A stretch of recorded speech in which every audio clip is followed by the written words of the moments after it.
మంగళవారం మన పేరుతో అప్పు. ప్రతి శనివారం ఆ అప్పు తీసుకునే డబ్బు సంచుల మూటలతో హెలికాప్టర్లు విమానాల ద్వారా హైదరాబాద్కు చేరుతూ ఉంది. మంగళవారం మన పేరుతో అప్పు, శనివారము ఆ అప్పు తీసుకునేది హైదరాబాద్ వాళ్ళ కొంపలకు. అందుకే తలా ఒక హెలికాప్టర్ పెట్టుకున్నారు. అబ్బడు ఒక హెలికాప్టరు, కొడుకు హెలికాప్టరు, పవన్ కళ్యాణ్ ఒక హెలికాప్టర్, సనాతని ఆయన 3 హెలికాప్టర్లు పెట్టుకున్నారు. ఇబ్బంది లేకుండా సంచుల మూటలు తీసుకుపోయేదానికి, డబ్బుల మూటలు తీసుకుపోయేదానికి. అప్పేమో మంగళవారం చేస్తారు, శనివారం ఏమో హైదరాబాద్కు డబ్బు తరలిపోతుంది. ఇదేనా రాజధాని నిర్మాణం?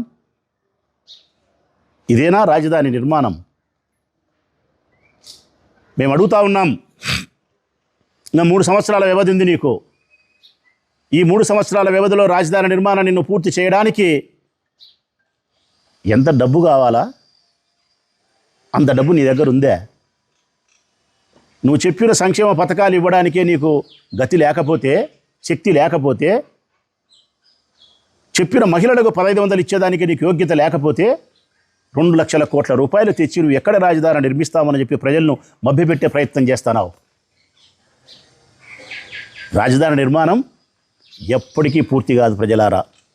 రాజధాని నిర్మాణం పేరుతో చంద్రబాబు నాయుడు గారికి రాజధాని ATM card, any time money. ఆయన అధికారంలో ఉండే ప్రతిసారి 2 విషయాలు తెరపైకి వస్తుంది. పోలవరం రాజధాని, పోలవరం అమరావతి రాజధాని. పోలవరం ఏటీఎం కార్డు అని నరేంద్ర మోడీనే చెప్పినాడు. చంద్రబాబు నాయుడుకు పోలవరం అనే project ATM card, any time money. ఇప్పుడు అమరావతి రాజధాని కూడా ఏటీఎం కార్డు నీకు నీ కొడుక్కు. ఇది ఎప్పటికీ పూర్తి కాదు. నాకు అనిపిస్తూ ఉంటుంది, చిన్నప్పుడు నేను విన్న కథల ప్రకారం, బేతాళ కథలు మనం వింటాం ప్రజలారా. బేతాళ కథలు. విక్రమార్క మహారాజు బేతాళను భుజాన పైన వేసుకొని, చెట్టు మీద ఉండే శవాన్ని తీసుకొని భుజాన వేసుకొని నడక ప్రారంభించినాడు.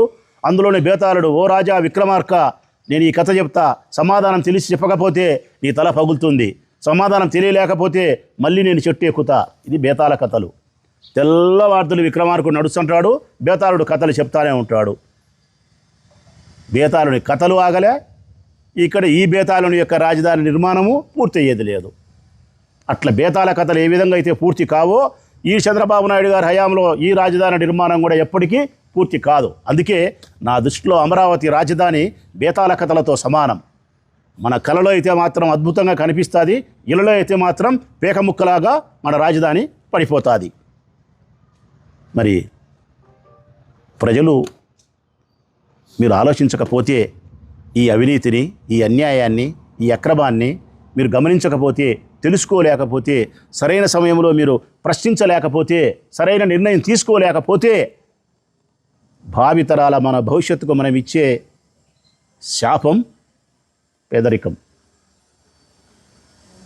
అనారోగ్యం ఏర్పడుతుంది, నిరక్షరాస్యత ఏర్పడుతుంది, వ్యవసాయం మోసిపోతుంది, ఉద్యోగ కల్పన ఉండదు, ఉపాధి అవకాశాలు సన్నగిలుతాయి.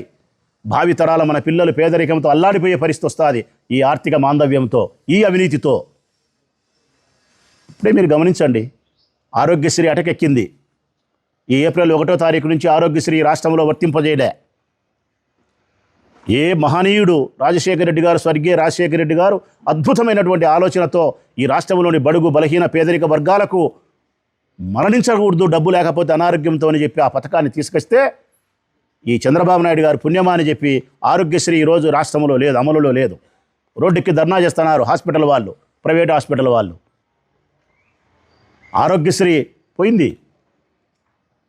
మరి రేపొద్దున చంద్రబాబు నాయుడు గారు పుణ్యమాని ఇంత అవినీతి జరిగితే, రాజధాని పేరుట ఇన్ని లక్షల కోట్లు దోపిడీ జరిగితే, ఈ రాష్ట్రం అప్పులలోకి మునిగిపోతే, మన తల మీద ఒక్కొక్కరి తల మీద అలాగే వేల కోట్ల రూపాయల అప్పు పెట్టిపోతే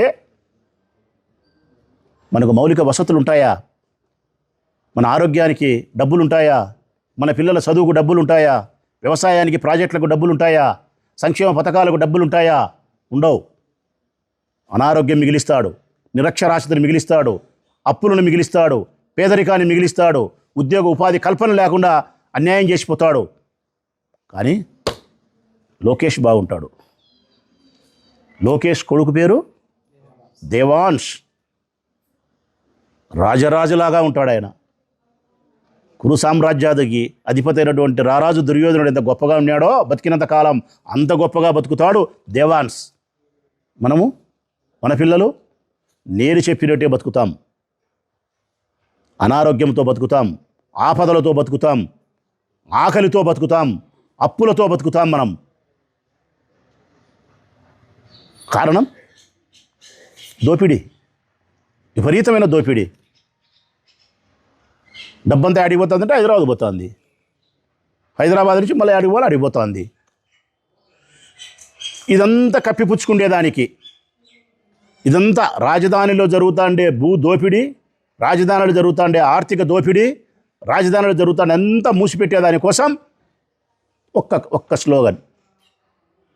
జగన్మోహన్ రెడ్డి రాజధాని లేకుండా చేసినాడు, రాజధాని లేకుండా చేసినాడు, 3 ముక్కల రాజధాని చేసినాడు అని చెప్పి, అంటే మమ్మల్ని భూతంగా చూపించి నిన్ను నువ్వు మహనీయునిగా ఆవిష్కరింపజేసుకోవాలని చేసే నీ ప్రయత్నం జీవితకాలం పర్యంతరం అది ఫలిస్తుందే?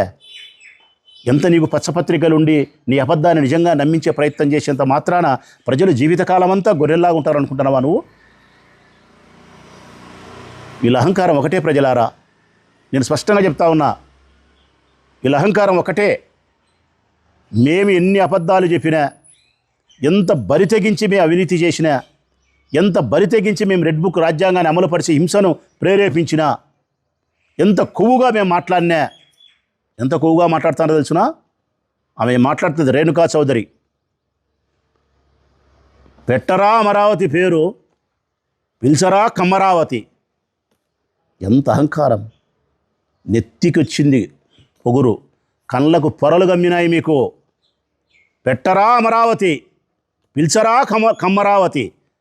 కమ్మోలదే అది, కమ్మోలదే, ఒక కులానికి సంబంధించింది ఆ రాజధాని. ఇంతటి అహంకారానికి కారణం, మీరు ఎన్ని అబద్ధాలు చెప్పినా కానీ జరుగుతుందనే దానికి కారణం నాకు తెలిసినంత వరకు 2-3 అంశాలు. ఒకటి, ప్రజలు ఏమి పీకలేరు, మమ్మల్ని ఏమి పీకలేరు ప్రజలు.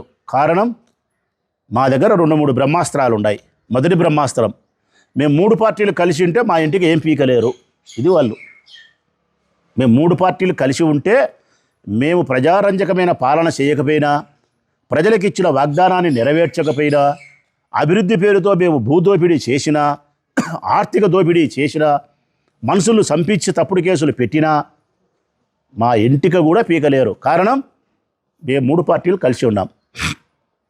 మా 3 పార్టీలకు ఒక్కొక్క పార్టీకి ఒక్కొక్క రకమైన కులం వారసత్వపు ఓటుగా ఉంది. కాబట్టి మేము ఎన్ని చేసినా తెలుగుదేశం పార్టీకి వేయాలన్న కులం ఏదైతే ఉందో ఓటేస్తుంది. జనసేన పార్టీకి ఏ కులమైతే ఓటేయాలనో ఆ కులం ఓటేస్తుంది. భారతీయ జనతా పార్టీకి ఏ కులమైతే ప్రేమిస్తుందో ఆ కులం ఓటేస్తుందని మీ నమ్మకం.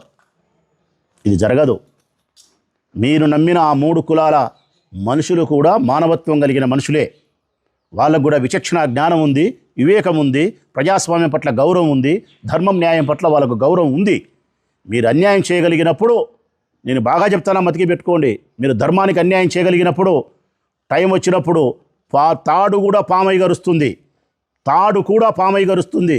మీరు ఏ కులాలనైతే ప్రేమించి ఆ కులాలు మీరు ఏం చేసినా ఓటేస్తాయనుకుంటున్నారో ఆ కులాలే మీ పైన తిరుగుబాటు చేస్తారు. ఆ కులాలే మిమ్మల్ని తుక్కుగా ఓడించే రోజు వస్తుంది. ఇది మీ మొదటి అహంకారం. నేను అడుగుతా ఉన్నా ప్రజల ద్వారా వారిని, అంటే 3 పార్టీలు ఒకటైతే, లేకుంటే 2-3 కులాలు ఒకటైతే, 5 కోట్ల మంది ప్రజలు అంతా పక్కకు పోయి మీరు ఏం చేసినా గెలుస్తారంటే ఇది అసలుకి ఇదేమన్నా సాధ్యమే పనేనా? 3 పార్టీలు కాదు ప్రజలారా, 36 పార్టీలు ఏకమైన ప్రజలలో తిరుగుబాటు వచ్చినప్పుడు, అసంతృప్తి వచ్చినప్పుడు గాలికి కొట్టుకొని పోతారు మీరు. మీకు రెండో నమ్మకం, మేము ఎన్ని అబద్ధాలు చెప్పినా మా అబద్ధాలను నిజంగా నమ్మించడానికి పచ్చపత్రికలు మా పక్షాన నిలబడినాయి కాబట్టి మేము ఎన్నైనా అబద్ధాలు చేస్తామని చెప్పి.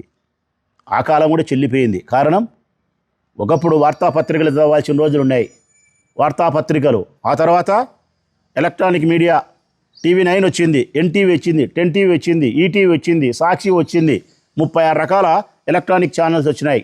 పద్దున వార్తా పత్రికలో వచ్చేదానికంటే, సాక్షిలోనో, ఈనాడులోనో, జ్యోతిలోనో వచ్చే పత్రికల్లో వచ్చే వార్తల కంటే ముందే టీవీలలో వార్తలు మనం చూసే పరిస్థితులు వచ్చినాయి.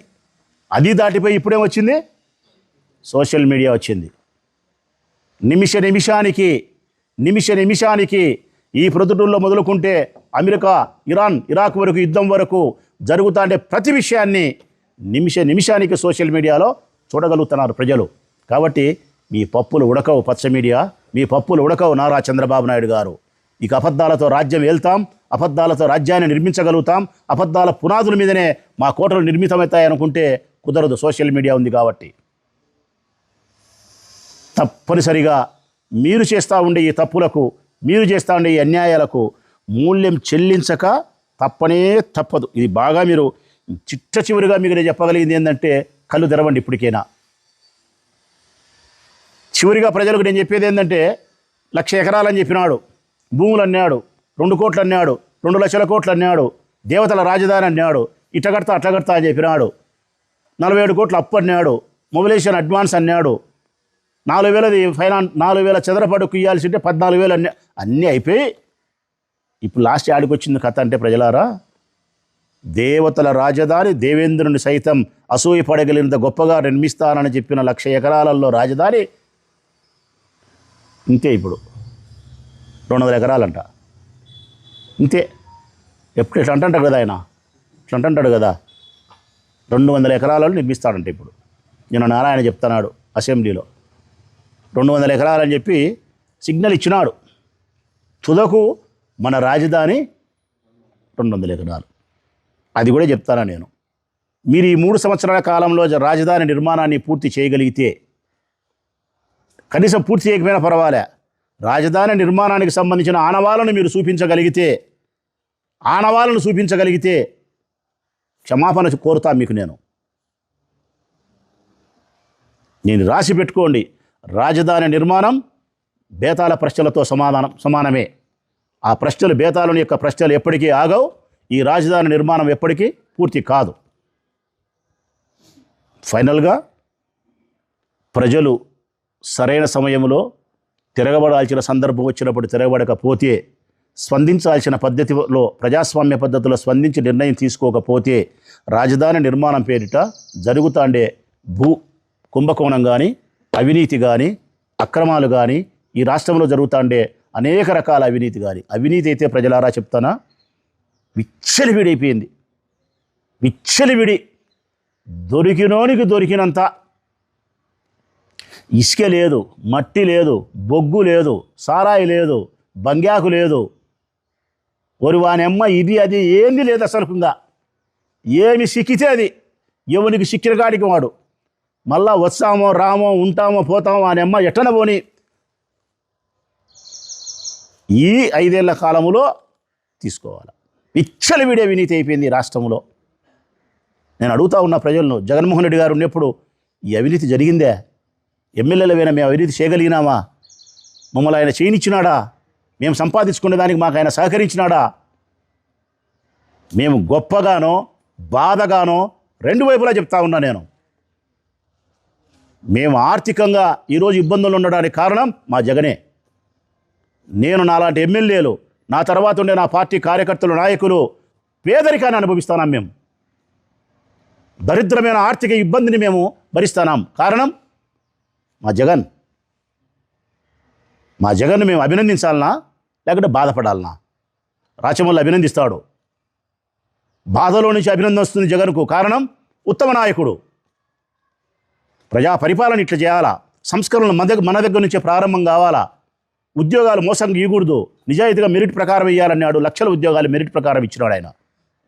అవినీతి చేయకూడదు అన్నాడు, మాతో చేయనీయాలి అవినీతి. మేము డబ్బు సంపాదించుకునే పరిస్థితి లేకుండా చేసినాడు. ఈరోజు ప్రొద్దుటూరులో మొదలు పెడితే ఇచ్చాపురం వరకు దొరికిన గాడికి దొరికినంత దోసుకుంటున్నారు. ఎవరిది డబ్బంతా? రాష్ట్ర ప్రజలైన మీది. దయచేసి మిమ్మల్ని నేను విజ్ఞప్తి చేస్తానా, ఆలోచించండి. కనీసం ఈ రాష్ట్రంలో జరుగుతుండే విషయాలను తెలుసుకునేదానికి ప్రతిరోజు ఒక్క 20 నిమిషాల సమయాన్ని కేటాయించమని ప్రజలకు ముకులిత హస్తాలతో నేను విజ్ఞప్తి చేస్తూ ఉన్నా. ఒక్క 20 నిమిషాలు కేటాయించండి. వాస్తవ పరిస్థితులు తెలుసుకునే ప్రయత్నం చేయండి. సరైన సమయంలో సరైన నిర్ణయం తీసుకోండి. సెలవు.